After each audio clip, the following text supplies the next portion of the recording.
Bonjour à tous, mon nom est Martin Dieudonné Pimbudi Sopo. J'ai décidé, comme dans les vidéos précédentes relatives aux vertus curatives des plantes, de parler aujourd'hui de l'ail. L'ail que nous connaissons tous et dont le nom scientifique est Allium sativum. Allium sativum. Et comme dans toutes mes vidéos, je préfère parler des principaux constituants des plantes dont je parle dans les vidéos en question. Pourquoi? Pour éviter d'occasionner des problèmes chez ceux qui auraient quelques allergies ou d'éventuelles allergies quant à certains produits constituant, n'est-ce pas, les plantes dont je parle.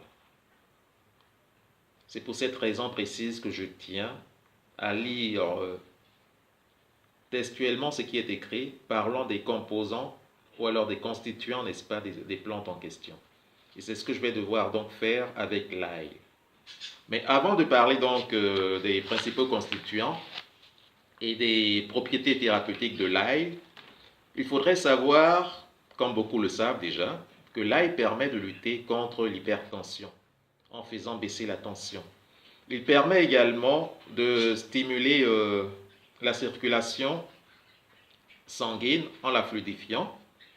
Il permet de lutter donc contre les maladies cardiovasculaires, de les prévenir également, de lutter contre les bronchites, d'ailleurs de les guérir, de guérir des grippes et tout ça, de lutter contre les vers du ventre intestinaux, également contre les corps des pieds, les durillons, les verrues et tout ça. Mais nous verrons en détail comment procéder. Et pour cela, je vais m'adonner quand même à une petite lecture. Voilà, une petite lecture. J'ai la paresse de bosser ça par cœur. Hein. Donc vous m'excuserez, ma fainéantise. Ok? Donc, parlant des principaux constituants de l'ail, sachant que le bulbe renferme des glucides, des saponosides, des vitamines et des minéraux, ainsi qu'une essence aromatique riche en composés soufrés, dont la ligne, transformée lors de la préparation de la plante en allicine, puis par oxydation en disulfure d'allyle. Mes camarades d'enfance et mes amis qui sont médecins pourront au moins se voir que ce n'est pas trop de bricolage. C'est pour cette raison précise que j'ai préféré parler de ces principaux constituants. Donc, il faudrait donc savoir, comme je l'ai dit, parlant des propriétés thérapeutiques, que l'ail permet de faire baisser la tension. En effet, les propriétés hypotensives de l'ail sont dues à son action sur les artérioles et la contractilité cardiaque. L'ail facilite donc le cœur, et stimule le cœur plutôt, et facilite la circulation en fluidifiant le sang. C'est pour cette raison précise que dans beaucoup de médicaments modernes, il y a des extraits d'ail qui permettent de lutter contre la tension. Il y a d'ailleurs les SCOP qui préconisent l'ail contre l'artériosclérose, mais également pour faire baisser le taux de cholestérol. Donc si vous avez du mauvais cholestérol et tenez à faire donc baisser le taux de cholestérol, l'ail est tout à fait indiqué. L'ail est aussi indiqué à titre préventif contre les maladies cardiovasculaires.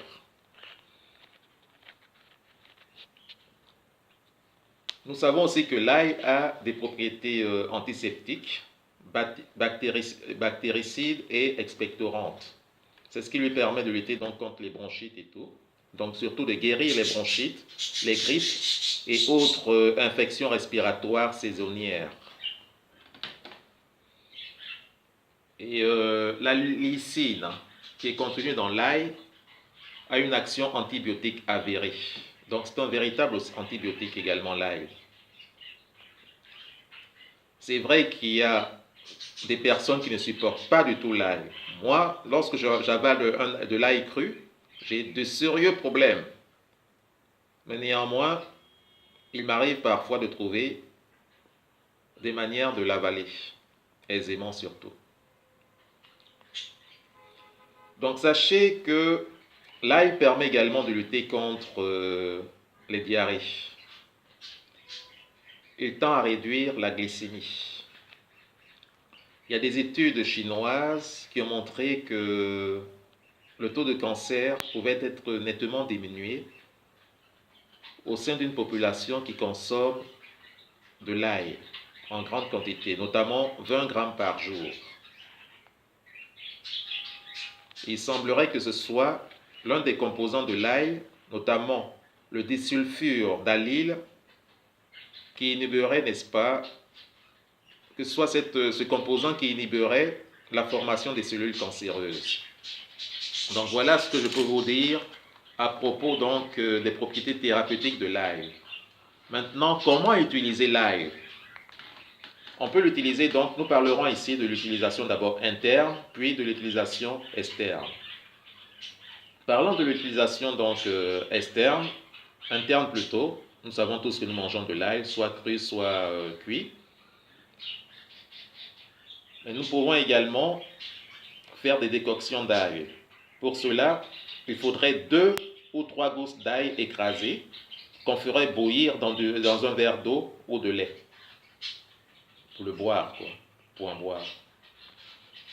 On pourrait également faire du sirop de l'ail, et d'ail plutôt, du sirop d'ail.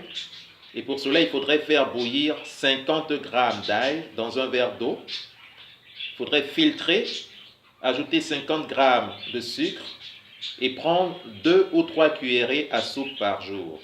2 ou 3 cuillerées à soupe par jour. L'on peut également faire ce qu'on appelle la collature, donc un peu d'alcool avec un peu d'alcool.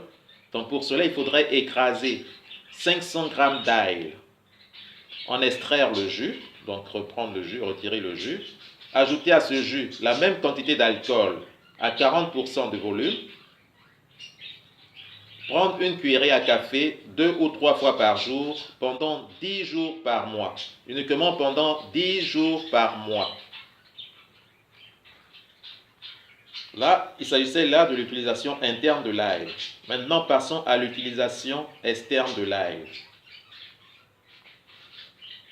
Il faudrait savoir que l'ail a des propriétés rubéfiantes et vésicantes. Ce qui fait qu'on peut l'utiliser comme cataplasme contre les corps du pied. Excusez-moi pour les termes trop scientifiques, je n'ai pas voulu trop expliquer certains termes parce que ça prendrait du temps et la vidéo serait excessivement longue. Donc je conseillerais à certaines personnes d'aller sur Google ou de prendre un dictionnaire pour pouvoir comprendre, n'est-ce pas, des termes compliqués. Ce serait un très bon petit exercice, même ça prend du temps. Ok, donc revenons donc à l'utilisation externe de l'ail. Sachez que, parlant en cataplasme, on peut donc piler de l'ail avec de la moutarde, même si l'odeur est très forte. Et cela permettrait de lutter contre les névralgies. On pourrait également, sous forme d'huile ou de pommade, utiliser de l'ail pilé, additionner de 2 fois son poids d'huile camphrée ou de saindoux, qu'on pourrait trouver dans les parapharmacies. Et là, cela permettra donc de lutter contre les rhumatismes, l'arthrite, les douleurs de la colonne vertébrale. Je souris parce que j'ai aussi des douleurs de la colonne vertébrale, même si j'utilise d'autres méthodes pour lutter contre ces douleurs de la colonne vertébrale. On peut également faire des emplâtres d'ail. Donc pour cela, il faudrait prendre des petites rondelles d'ail et les mettre contre les corps, les durillons et les verrues, en vue, n'est-ce pas, de les faire petit à petit disparaître. Contre les vers, on peut faire une décoction d'ail dans du lait et se laver avec. Donc faire le lavement plutôt, autant pour moi. Donc à l'aide soit d'une cannelle ou d'une poire, n'est-ce pas, faire le lavement comme on dit à l'africaine. Ok, c'est tout ce que je peux vous dire à propos de l'ail. J'espère que vous aurez apprécié. Mettez vos commentaires surtout pour que je puisse m'améliorer et faire d'autres recherches. Merci beaucoup. À très bientôt.